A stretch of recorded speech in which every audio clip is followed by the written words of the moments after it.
Un an déjà que le saxophoniste et chanteur camerounais Manu Dibango n'est plus. Décédé à l'âge de 87 ans en mars 2020, Manu Dibango a été frappé de plein fouet par la première vague de la pandémie. Au Cameroun, l'artiste semble avoir marqué son époque.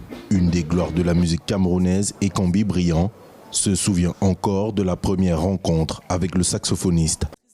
Quand j'ai gagné mon concours au RTF, c'est-à-dire France Inter, Manu était parmi les membres du jury, Francis Bébé et les études artistiques des majors à Paris.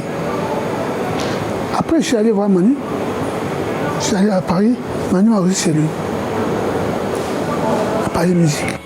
Les deux hommes prévoyaient même de réaliser un projet artistique ensemble. On s'est arrangé, on devait faire un futur ensemble. On m'a proposé. Et lui, il devait faire la musique et moi, je fais les paroles. Il voulait même presque le studio. Je suis venu au Cameroun ici. Et bon, au mois de février, mars va monter. Et bon. Henri Ndjo, une figure emblématique du Makossa, garde lui aussi d'énormes souvenirs de la légende.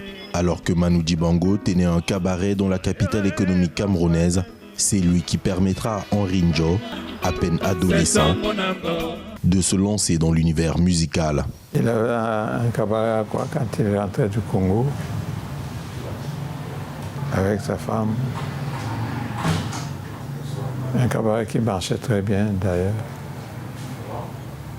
Et les musiciens réussissaient à me cacher derrière les amplis. Et un jour, le courant m'a frappé. Il a entendu un bruit et il est venu voir. Il a trouvé qu'il y avait quelqu'un qui était caché derrière les amplis, mais qui chantait vachement bien.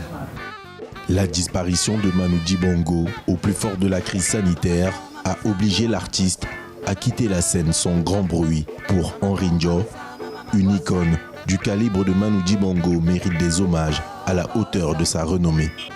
Une chose est certaine, c'est que lui, par contre, il aimait trop son pays.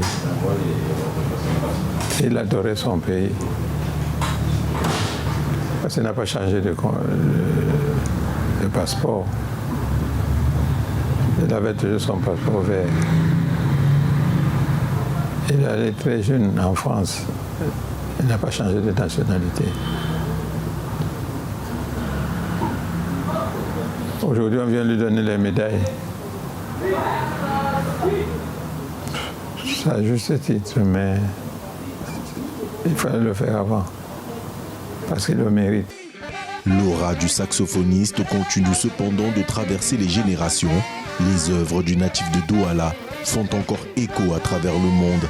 Des œuvres qui ont contribué à faire de lui l'une des plus grandes figures de la world music.